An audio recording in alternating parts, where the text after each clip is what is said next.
is an Unspoiled Network podcast. This is Spoil Me, covering Deadwood, Season 2, Episode 9, Amateur Night. In this episode, I did not realize last episode that the guys who show up in town are Pinkertons. I had no idea. I thought they were just some rabble mercenaries that he hired. And also, I am excited to see everybody that I was worried about, namely Joni and Jane, trying to work things out. Welcome to Spoil Me.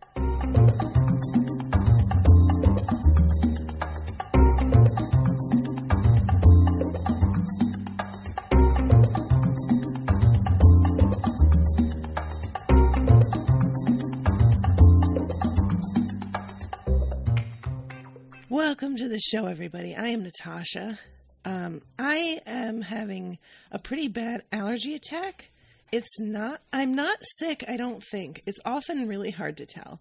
But I just want to apologize right out of the gate for my voice sounding insane. And thank you to Patrick for commissioning this episode. My apologies that I am not probably going to do it the justice it deserves due to my throat sounds. But yeah, so this episode, there is a lot that, sort of circulates here, and I'm really proud of Merrick. I want to start off talking about him. Merrick is, honestly kind of a bamf. I think because of the fact that he doesn't go looking for trouble, but he doesn't ever shy away from doing what he thinks is the right thing. He's kind of like the Doc in that. I would also like to register my concern that we don't see the Doc this episode. We haven't seen him basically since Al chucked a bunch of cloth at him to make masks with. So I'm just a little bit worried that something is going on or that he died off in his little office and we're not going to know until later. But yeah, Merrick, it's so gross. Hearst is just such a fucking baby. The first thing that he does is tells the head of the Pinkertons, who's clearly kind of his favorite guy, to go over there and give him, Merrick, a hard time, fuck him up a little bit, but don't let him know who sent you until later. I want it to be a slow build of fear until it's suddenly revealed, that I was behind it this whole time. And that could be twofold. That could be because, A, Hearst is a sadist, or it could be because, B, Hearst doesn't want to show his hand that he is willing to stoop to these tactics quite this soon. Maybe a combo. But the grossness of it, and the fact that Hearst later, when he talks to the guy, is dying for details about it. He wants to know exactly what Hearst said, how he reacted. Did he scream in pain or cry out or say anything? He is clearly getting off on the idea of this guy getting beat up. He wishes that he were the one that did it, is pretty clear. And I am really proud of Merrick for taking the beating the way that he did. And not to say that he really has a choice, but he could have run and he doesn't. He just sort of is I guess this is what's happening. And there seems to be, I was surprised that it's not until later on when Al tells him, have you pissed off anybody lately, by publishing a letter that might have embarrassed them? It's not until then that Hearst really puts it together who probably did this. And that the guy, because he says something about how I thought he was drunk, but I had this eerie feeling that he knew what he was doing. So he can sense something is off about the situation, but he just doesn't put two and two together about the motivation of somebody that he recently fucked with. And I was a little frustrated that he didn't figure it out. But at the same time, his mind just doesn't really work that way, you know? And I really liked that Blazanov is so, repentant that he didn't step in. I don't blame him. It's the kind of thing that I like to think, if I were in that situation, I would have jumped on that guy's back like a fucking spider monkey and just made things difficult for him. But I don't know that I would have done that. I don't, there are certain people that really give off a vibe that they are willing to fucking put you down permanently. And I really get the feeling that this is a man with that kind of vibe, and that Blazanov was honestly, the beating wasn't as bad as I really thought it might be. So I don't, if he had gotten to the point where he broke Merrick's arm or did something like that, then I would be like, yeah, Blazanov, you should have done something. But as it stands now, I'm not really that mad at him. I would have liked it. I would have liked to see it, but I'm not blaming him. So I jumped ahead a little bit talking about Merrick because the whole thing that starts this episode is, the fact that these guys have arrived in town. And I didn't realize that they were Pinkertons. We've heard the threat of them. I didn't realize that the Pinkertons could just be bought like that. I don't think I had any particular system in mind for how they worked. But I guess I pictured them as being almost like SWAT and only working for established communities that had a real law enforcement system. And I think that because Brahm threatened to bring them, I assumed that the reason Brahm was able to do that and bring them into a situation in Deadwood where the law is supposed to be kind of, non-existent, was because Brahm came from money and came from the city where the Pinkertons. So I kind of picked, I think that my association was that he had already a relationship with the Pinkertons that gave him the privilege of handling them in a situation in Deadwood where they normally would not be permitted to get involved. But as it turns out, that's not how it works at all. And these guys are here just to fuck shit up. Hearst wants everybody to be inconvenienced and frightened. And he wants them all to know that it's him that did it. I really want to know, in the end, what his main goal is here. Does he just want everybody to vacate the camp so that he just has it? Because if all he's after is all the gold, then I guess that's really all he cares about, right? He doesn't need people. He's not here worrying about getting a hotel room. He bought the hotel. He's not interested in getting he's got so much money that he doesn't have to rely on anybody in town if he doesn't want to. He can clear this whole town out and replace everybody practically with somebody that he handpicked himself.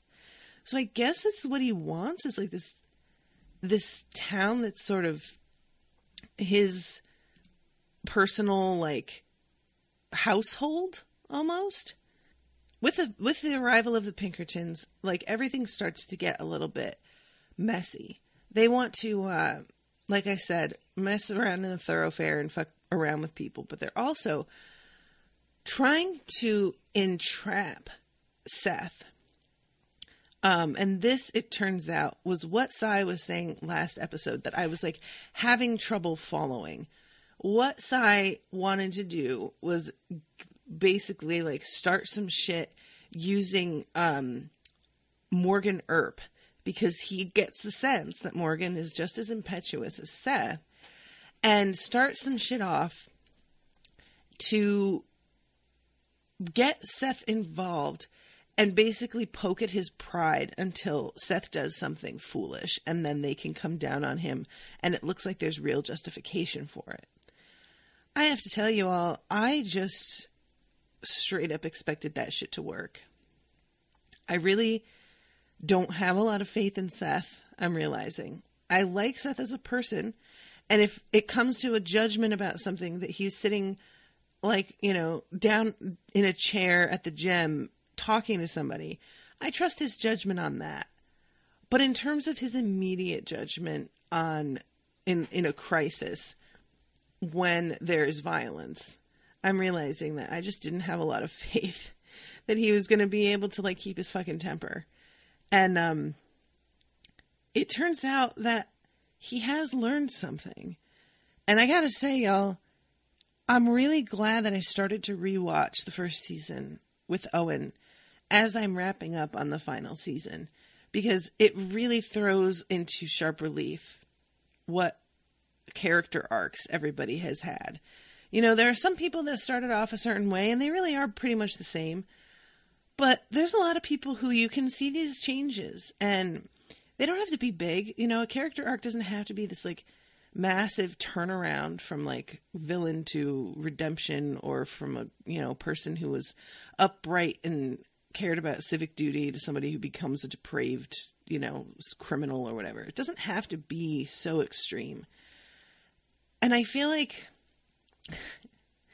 I actually used this show as an example in the episode we recorded last night for the finale of Game of Thrones. I'm not going to spoil specific plot points at all, but in terms of character development, this show blows so many other shows out of the water. And part of the reason for that is that they're very patient with pacing. It's the sort of thing that I can get almost frustrated by sometimes, because, you know, at this point, it's been like 2 or 3 episodes since Hearst threatened to get some guys in here to fuck shit up, and it's only like they're just starting. It takes a little while. You know, if this were Game of Thrones, he would have said that in the beginning of the episode, and the guys would have been there by the end of the same episode.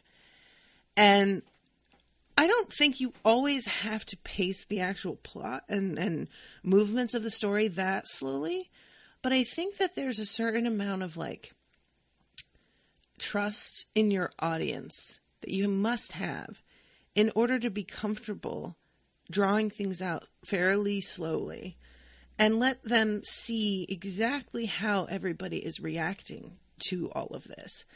And the reactions are all, like, every time that we see a character in each episode, we get several lines of dialogue with them in a really key moment of the day, or that's got a lot of subtext to it. It's just really rich and satisfying before we move on to the next character.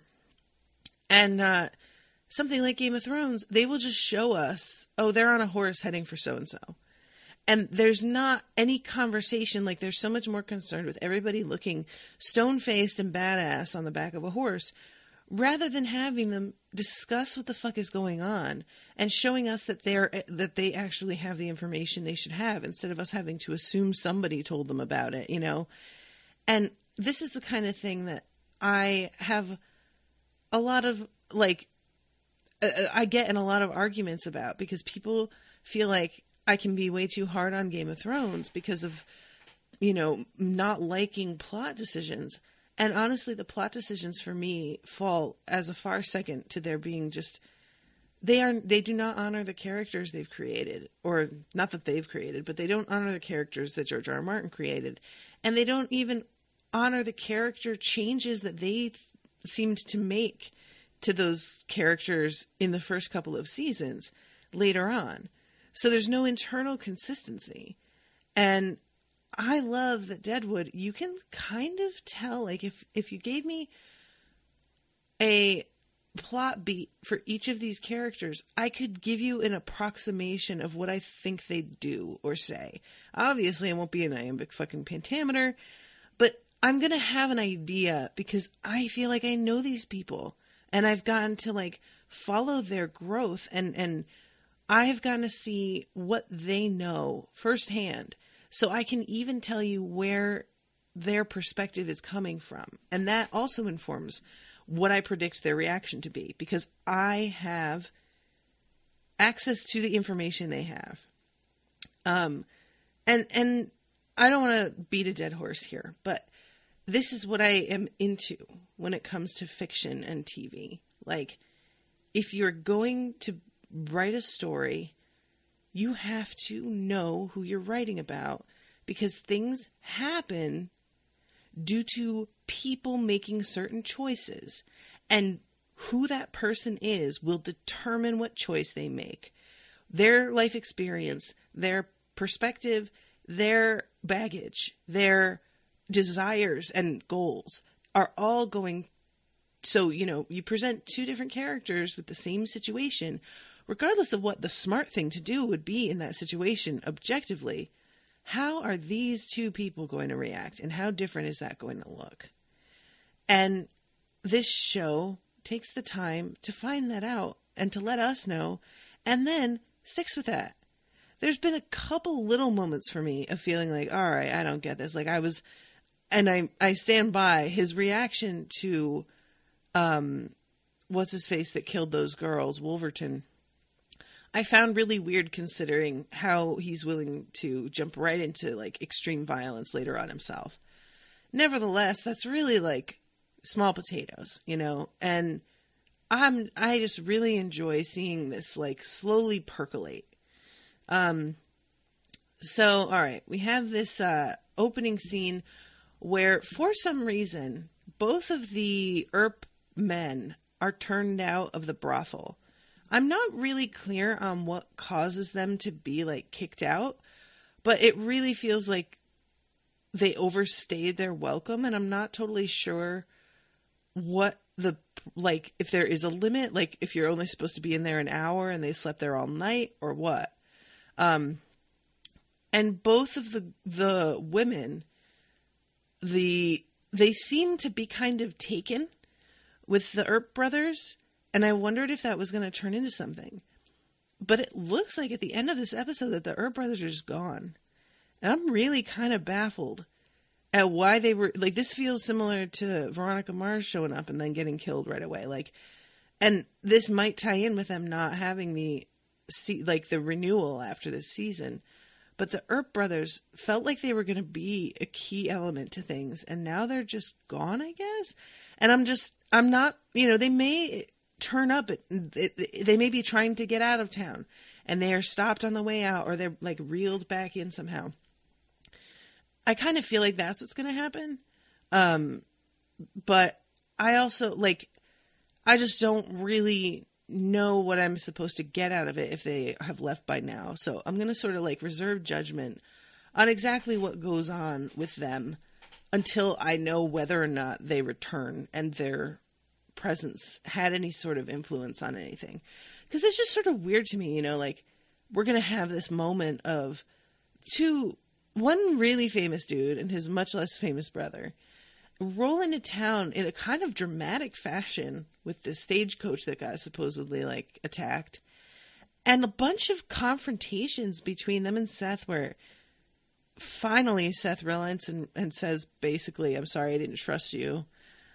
And I thought that meant that they were going to team up. There's a whole vibe. I mean, Morgan even says when they first get there, maybe we could be deputies, because they've been doing this before. So they're just leaving now is really surprising. And Morgan gets needled all day. They keep on calling him Hiram. I don't know what that's supposed to mean, but they finally push him too far, and he just hops right off of the coach that they're about to take off on and gets up in this guy's face. And it does turn into a fight. This dude who pushed the issue is really confident that he's not going to get hurt. And it's sort of a moment of satisfaction that he gets shot in the leg, even though that's bad news for the Earp brothers, and even though they should have been a little bit more circumspect about everything. But I really love the fact that this guy gets nailed in the leg the way that he does. I'm looking at this part, yeah, because he's over here basically messing with Morgan, when Morgan just pulls his gun and shoots him. And again, was it justified? No, it wasn't. Not really. But I just I hate all of the guys associated with her so much. I don't care. Good. Kill him. You know, as far as I'm concerned, men who are willing for enough money to beat up on innocent people all deserve to die. Bye. No. Mm-mm.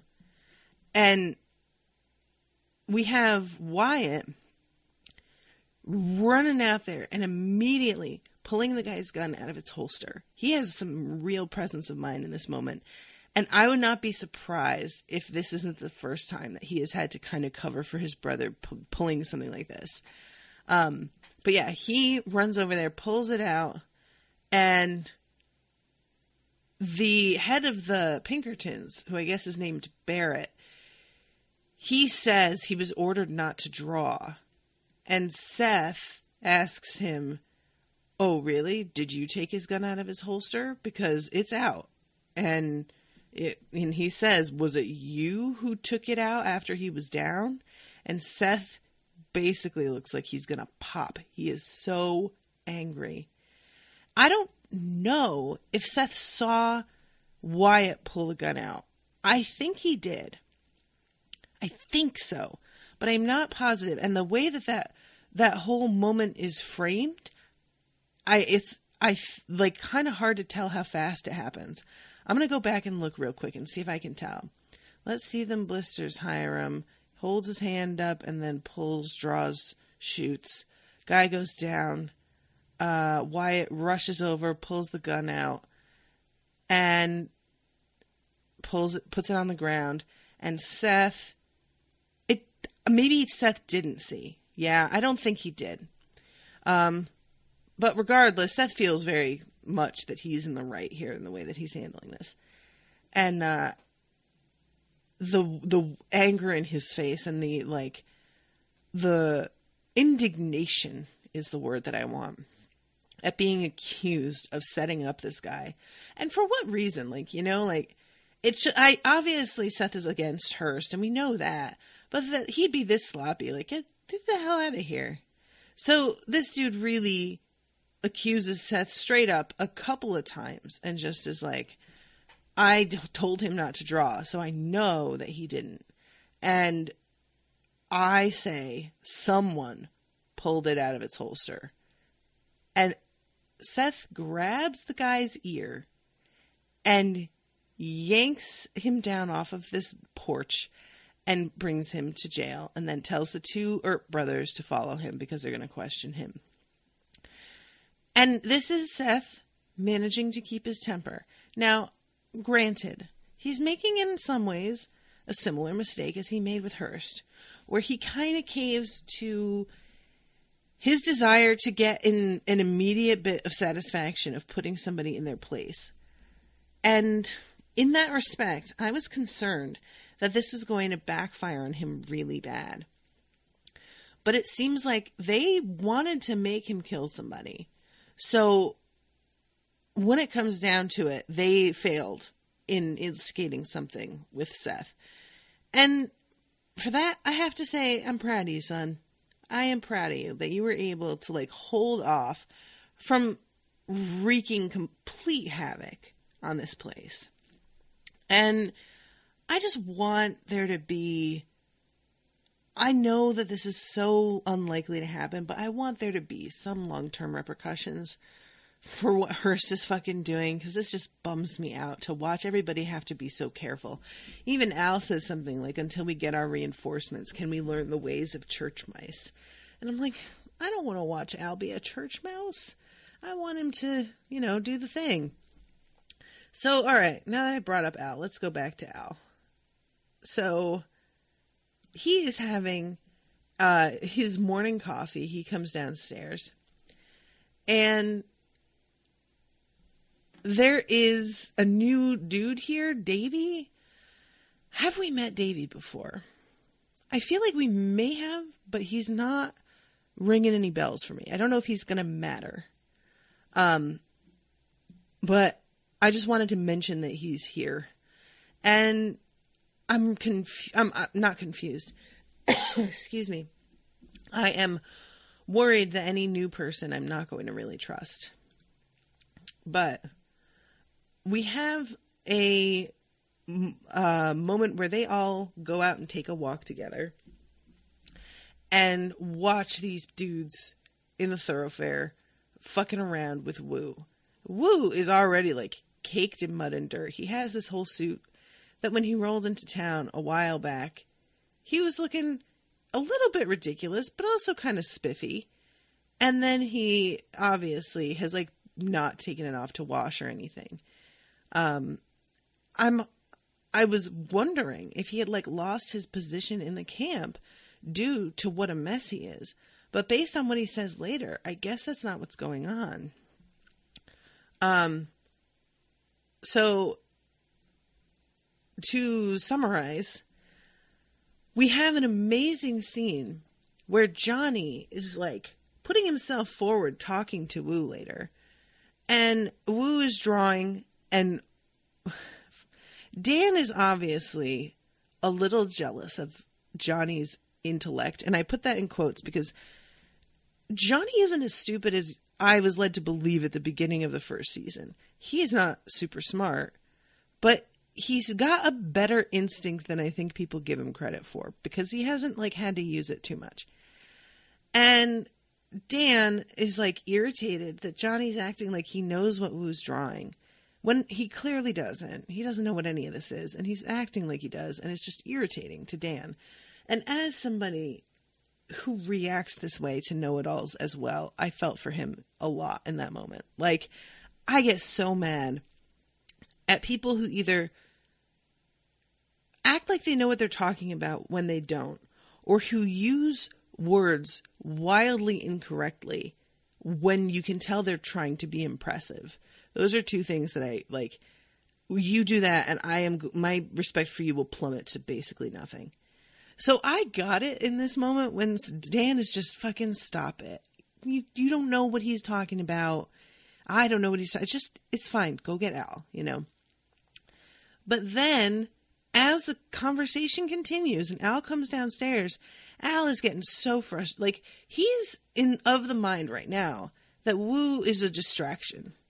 He doesn't seem to think Woo is really involved in this anymore. But Woo, it turns out, Johnny figures out what he's saying is that he has like 150 dudes backing him up in Custer, which is a town name. And that's what Al was missing, was that he was talking about a town, not a person. And Johnny figures it out and looks really proud for like a split second until Al just punches him in the face. And I gotta say, guys, I felt so sorry for Johnny in this moment. Like, it's a really funny moment, and it makes total sense that Al would react that way, being basically like outsmarted by somebody like Johnny, who tends to only display half a brain most of the time. To have him come to the conclusion and figure it out before you, when you're the one that's supposed to be in charge, is, I admit, probably pretty fucking humiliating. But I can't help but think the next time Johnny figures something out, maybe he's just going to keep that shit to himself. And maybe, Al, you're not like setting a great precedent here for people like working on things and trying to help you out. Because I'm not sure I'm super confident that Al would have reached this conclusion if Johnny hadn't been there. You know, I want to make the assumption that he'd have gotten there eventually, but I don't really know that because he was really not paying attention and kind of clearly just wanted Woo out of his hair. But regardless of whether he would have gotten there or not, he's there now. And the fact that Woo has taken it upon himself to do this is so great. I am so impressed. He's basically looking out for Al. Like, he's like, I can tell that you guys aren't getting along. And I know that this guy is nobody to fuck with. So I went and called in some favors and got a bunch of people. So you're not going to be alone. And we find out quite a bit later when Hearst is talking to Barry. Is that his name? Barrett? They are talking about all of these dudes that they have in the wings waiting to vote and fuck up the election that has been so carefully planned. And, if we've got Woo here with his own people, then things might be a little bit more even than Hearst thinks. But the dude does say we can call in extras if we need them. So, you know, like, who knows how that's actually going to go.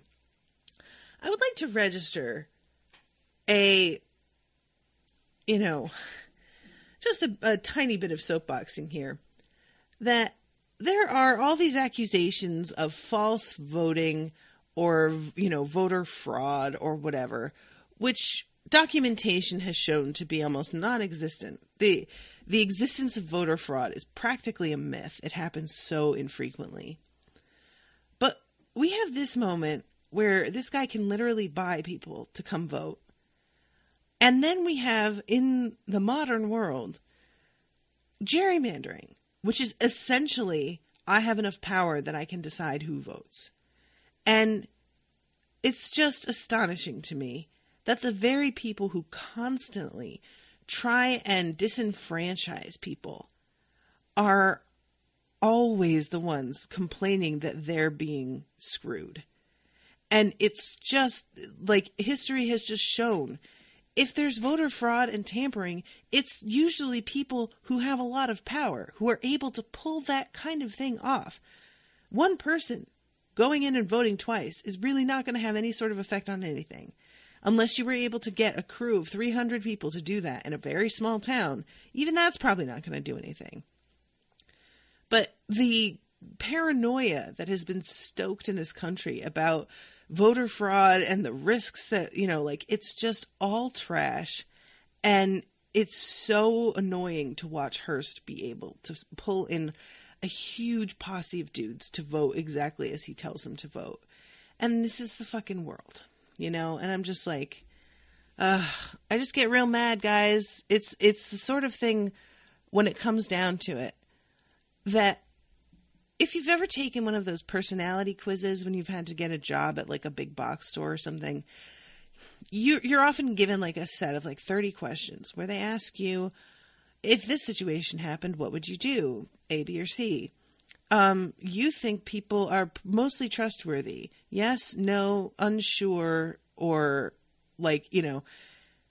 And it turns out that the reason they give those personality tests is because it has been proven by psychologists that the more trusting someone is, the more trustworthy they themselves are.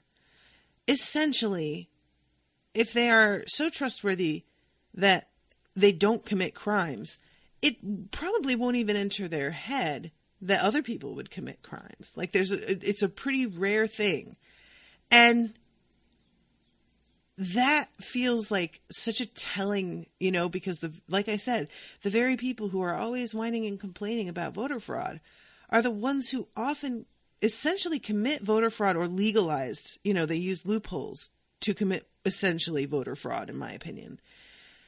And I'm sure that their tests that they took would be very revealing of the fact that they don't trust anybody. And they do what they do because they're thinking that by cheating, that evens the playing field out, because they assume other people are already cheating, and that's not necessarily what's going on. So anyway, off my soapbox now, but this situation is getting a little bit like tricky. So we have Silas, who comes to talk to Cy, and I couldn't quite tell. I guess what it is that Al is trying to get a vibe off of Cy, whether or not Cy is in on this whole thing with, not Tolliver, that's Cy, whether he's in on this whole thing with Hearst. I think he wants to know if Cy's in any sort of danger, and therefore figure out exactly like how willing he'd be to fuck shit up.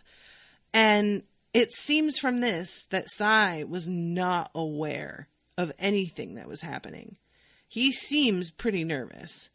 And Silas gives him a long look before he leaves and goes and reports to Al.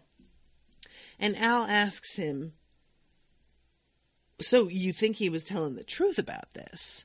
And he's like, you know, I do. I think he's looking in from the outside.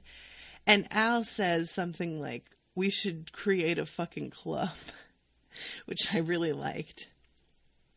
There is a weird moment where Hearst is introducing Aunt Lou to Jack, and Jack, for some reason, is talking about how fat she is. And it's a weird, like, I don't know what he's doing. He says, all right, let's see. What have, as may I say, so long as the nodals are quiet, that Gurf at the midriff, preached his sin by so many among the guardians of sacral well-being, is absolved as a danger by me. And she just says, I've been heavy all my life. And he says, oh, I refer not at all to you, dear lady. And she just kind of gives him a look and just says, well, there's salty, juicy ham this morning. And moves the conversation right along because she clearly doesn't understand what he's fucking trying to say. And he seems to be aware that he made a little bit of a misstep there. He's trying to be charming, but it just doesn't really work when you like immediately talk to a woman about her weight. How about you keep your thoughts on that shit to yourself? Just don't. How about we just don't, everybody?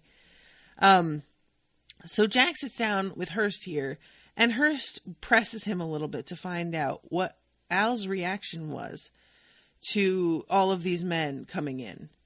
And essentially Jack is like, I'm not going to talk to you about Al, so you could just drop it. We're not doing this. But he does it in a, like, again, sort of affable way that doesn't give offense, but it's very clear.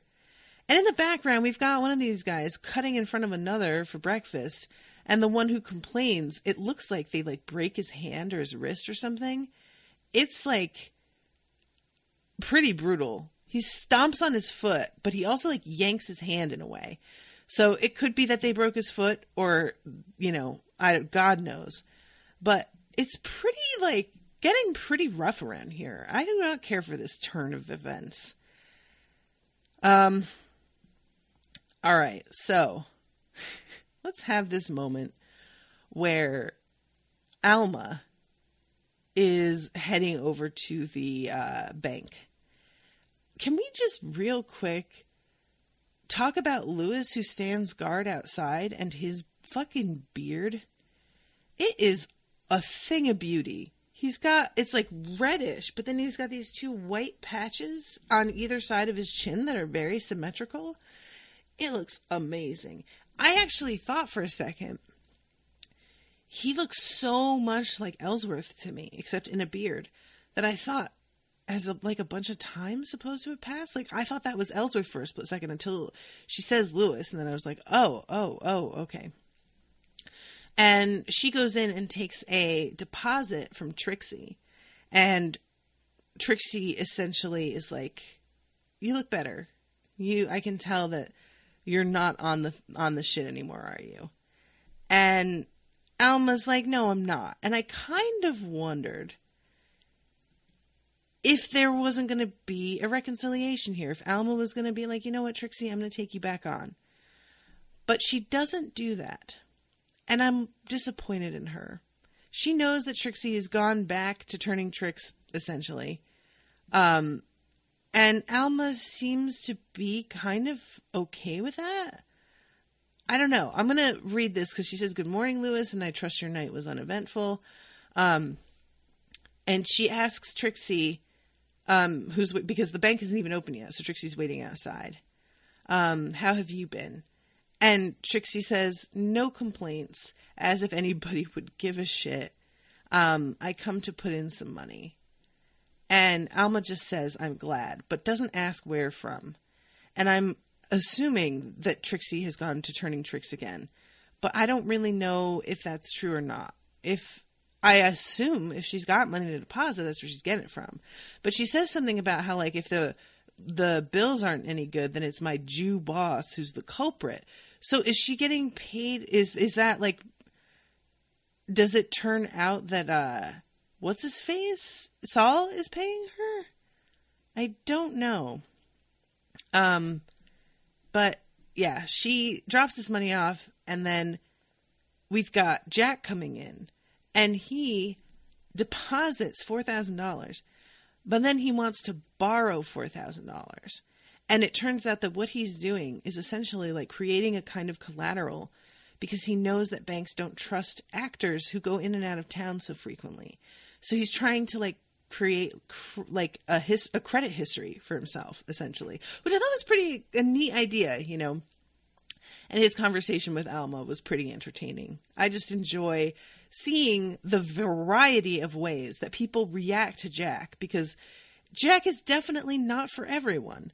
I really like the guy, but if you didn't, I would really get it. You know, I have a lot of friends like that. I'm friends with like people who are sort of extremes in personality a lot of the time.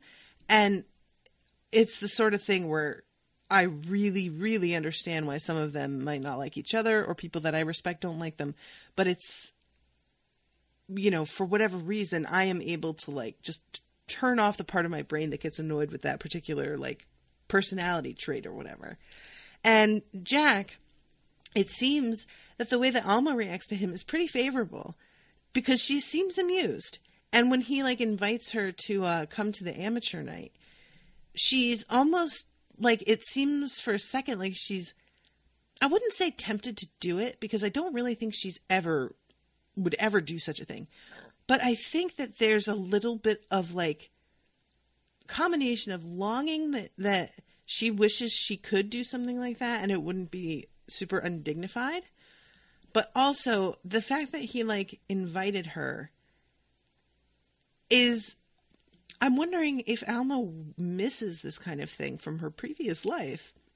You know, like she used to live in a city and she had a decent amount of money and probably was able to go to the theater and stuff all the time. And I wonder if there's a bit of her that's like excited for this bit of civilization to be happening here. All right, so let's see. Oh my God, you guys. All right, the next thing I want to talk about is Richardson. Excuse me.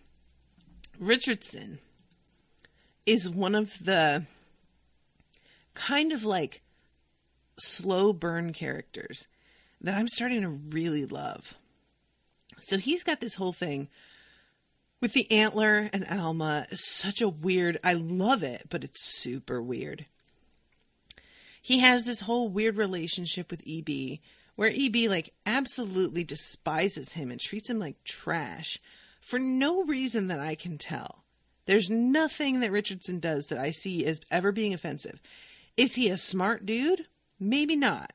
But that's not the same as being a bad person or bad at your job.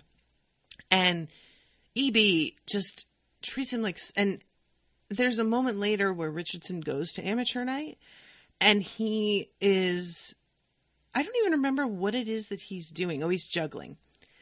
And EB like hustles up and makes him leave. And it's just sort of like, well, why do you get the right to do that? Who are you? Are you his fucking dad? You know, like it's a weird... It's another moment of seeing how much EB dampens Richardson's spirits and keeps him from like being who he is. And it's sad. But then we get these amazing moments now with Richardson and Aunt Lou.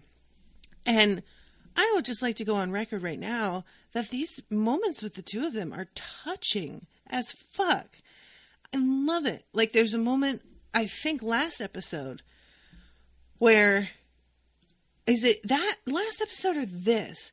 I think they're interrupted this episode. Yeah, okay. So there's a moment a couple episodes ago where she's asking how her son is doing, talking to Hearst.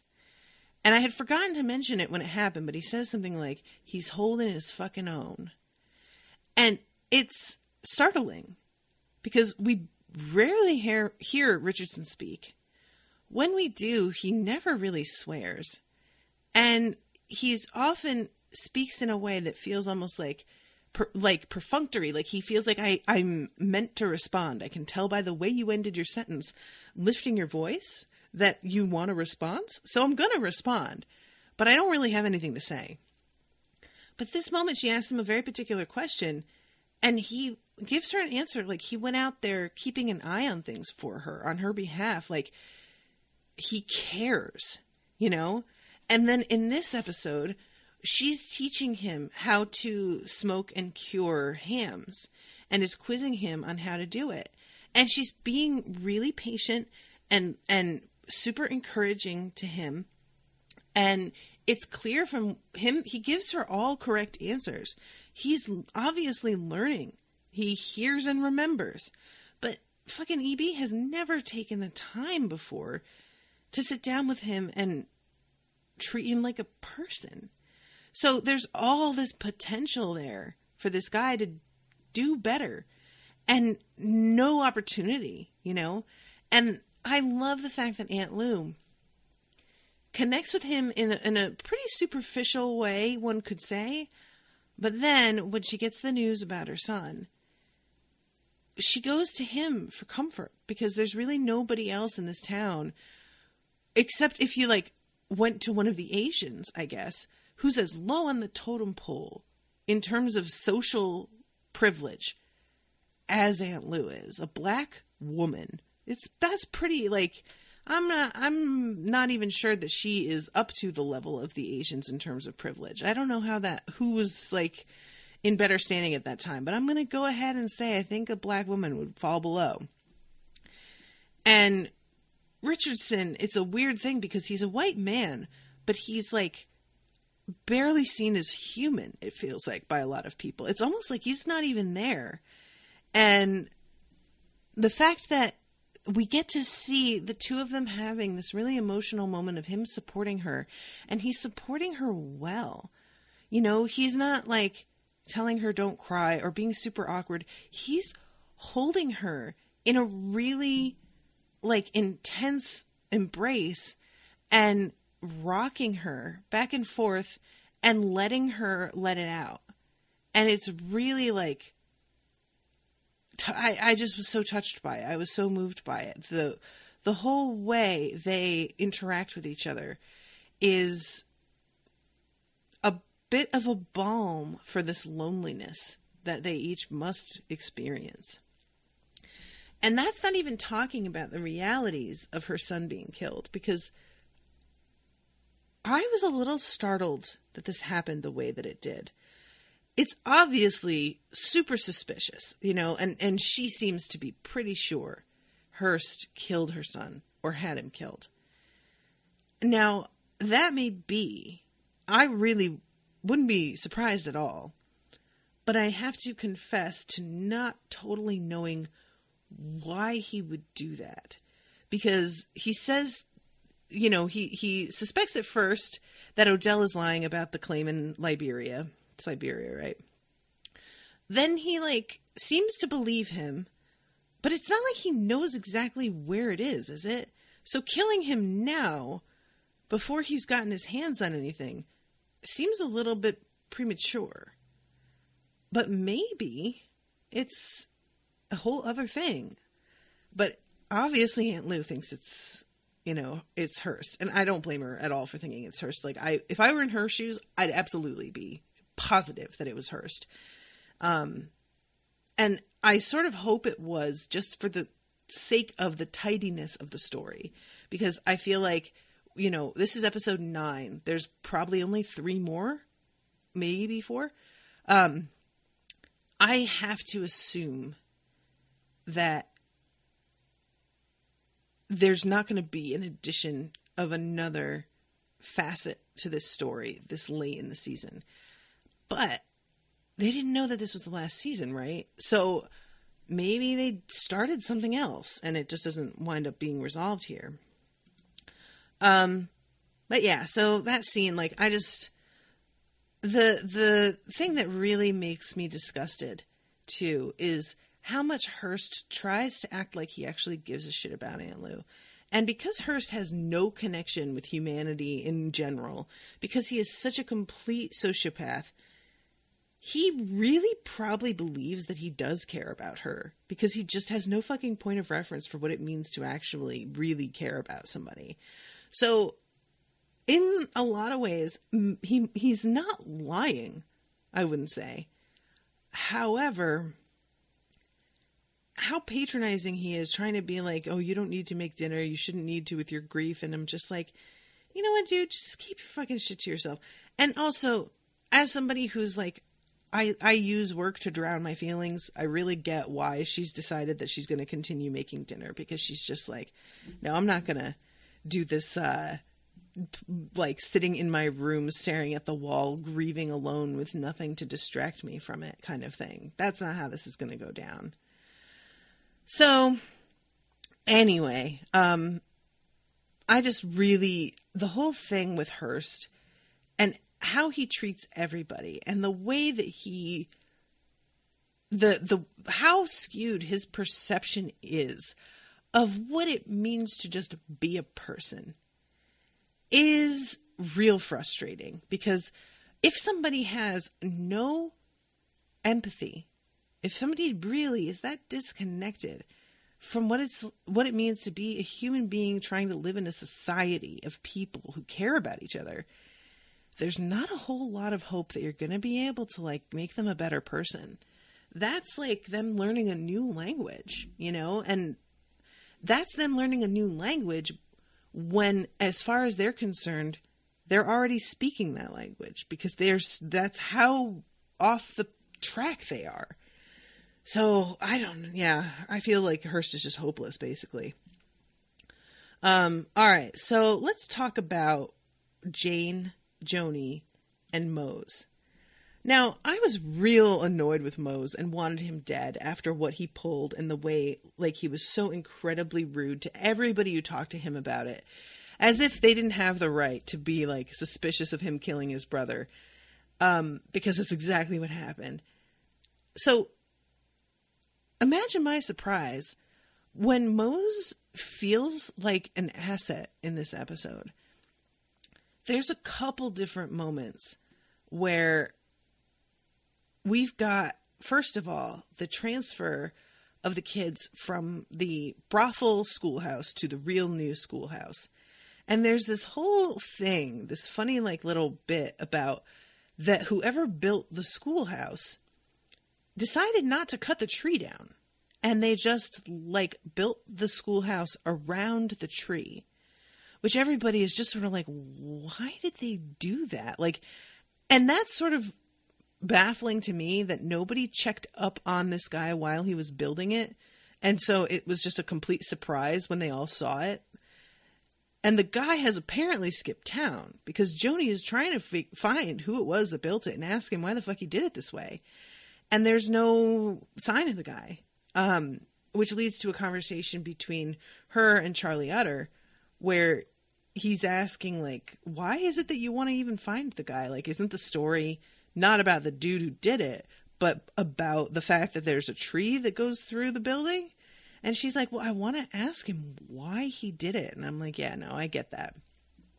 So there's this cute scene where Mose seems really, like, I get the feeling that Mose has a bit of a crush on Joni, but that he knows that she's into Jane. And Joni asks him, have you seen Jane? And he kind of doesn't really like, he says no, but he looks at her in this way where he can see how in pain she is. And he goes and finds Jane and doesn't tell her, Joni is looking for you. She wants to see you. You need to be better to her. He doesn't like frame it like that. He's like, what the hell is wrong with you? You're supposed to walk the kids, escort the kids to the new schoolhouse. Wake up, because she's passed out drunk. And in my opinion, that was a real canny bit of deduction that he made there. That this is the thing that's going to get Jane moving. She's too weirded out by what's happening between her and Joni. But the kids, she will definitely get up for that. And she tries her best to act as sober as she can. And Jane comes and holds her hand as they walk down the street with the kids. And so there's that little moment of them getting along. And then there's also a moment where Seth and Alma like nod to each other. And there's not really any tension there. It's just a moment of them both being like, isn't this cute with all these kids? And then he goes and like takes Martha's arm. And I have to say how kind of like impressive it was to me that they were both able to just be cool about this, you know? And I know that time has passed and everything, but nevertheless, that kind of thing, it can be hard, you know? So that moving the kids was like a really nice, sweet moment for the show to just remind us that there's like a new generation to look out for. It's been so many grown people, and this season really focusing on children and the school is emphasizing that this is a place people are planning to raise children and stay. And that's a whole different kettle of fish than what it was from season 1, you know? So there's that. And then there is the scene where Sai comes to the brothel after they've vacated that evening. Real quick, I'm just going to mention the fact that the general drops brain dead Steve off with Harry at Tom Nuttall's bar and just bails. Leaves money, which he doesn't need to do, but he does. And then he goes to the bank and talks to Alma and is like, listen, I need to know that you're not going to hold me responsible for Tom Nuttall's deal, because I know that I worked at the livery, but I didn't want to own it, and I wasn't planning on staying. And now that this happened, I feel like people are going to put me on the hook for it. And Alma is just like, no, nobody here thinks that. You go off and do your own thing. You had nothing to do with this entire transaction, and I'm not going to hold you to paying his debt. And he's really, really relieved and leaves. And I'm hoping that's the last that we see of him, because I just want things to be okay. And I'm also hoping this is the last we see of Steve, because frankly, I just can't, you know? I'm so tired of that damn guy. Although, you know, I'm thinking now, I said earlier that we didn't see the doc this episode, but we did, because he goes and treats Merrick's injuries after he gets beat up. So there is that. I forgot about that. So, okay, he's not dead somewhere. Thank fuck. But back to what happens with Joni and Sai. It's a pretty great moment. I'm going to pretty much skip over the actual amateur night. I liked the scene, and I like seeing the entire town sort of joining together and different people making their marks and showing off in a way that makes you see somebody in a new light, because you didn't know that they could do the thing that they're about to do. So I like that. And I like that it really does mark a turning point for the camp in terms of something that exists for sheer entertainment value. But there's not a whole lot that I want to say about it. It's just it's a nice community moment. This thing with Sai coming over to talk to Joni. I love this because, or no, it's not the brothel. They're at the schoolhouse. But he's really wanting to come in and fuck shit up. You get the vibe. And I love the fact that she's obviously really hesitant with him and being careful, but she doesn't seem scared like she used to. And Jane tells him to go fuck himself a bunch of times and runs off and gets Mose. And once Mose comes back, that's when Sai is kind of like, all right, fine, I'm going to go. But I liked this a lot because it's just him trying to fucking push his luck and exert control over Joni. And now Joni has 2 people in her life to back her up. It's always been just her.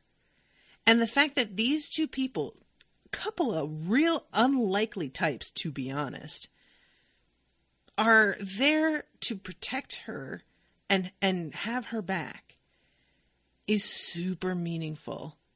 And I love this moment of him just being like, all right, fine, I'm going to go. Because obviously he's coming here to exert control over her because he's pissed that Hearst has control over him. So it makes him feel better to have somebody else in his life that he can sort of take that out on and make himself feel like he has a say in anything. But I really, really love Joni having backup after feeling so alone at the beginning of this season. And I love Jane being there for her and coming up to her and taking her hand at the end of this. the whole thing. This meant a lot. Joni's journey has been incredibly powerful to me. So yeah, I'm sure I'm forgetting another. Oh, Jerry comes back and he has that deal. He's the one who tells Hearst about the men who they've got in backup for voting, but he makes Hearst sign a paper that they spoke. And I can't help but think that there's something like shady going on there. Hearst doesn't want to sign anything, of course, because he thinks it's going to be a paper that's like, I hereby am faking an election. And Jerry's like, no, it's definitely not that. But I don't know that documenting that they spoke at all is a good idea. So I'm just kind of wondering if that's going to be anything. All right. Well, I have to wrap this up. I'm glad that my voice started to improve the longer I spoke. And thank you again to Patrick for commissioning the show. It's so, so good. And I'll be seeing you all again soon with a new episode. Toodaloo, motherfuckers.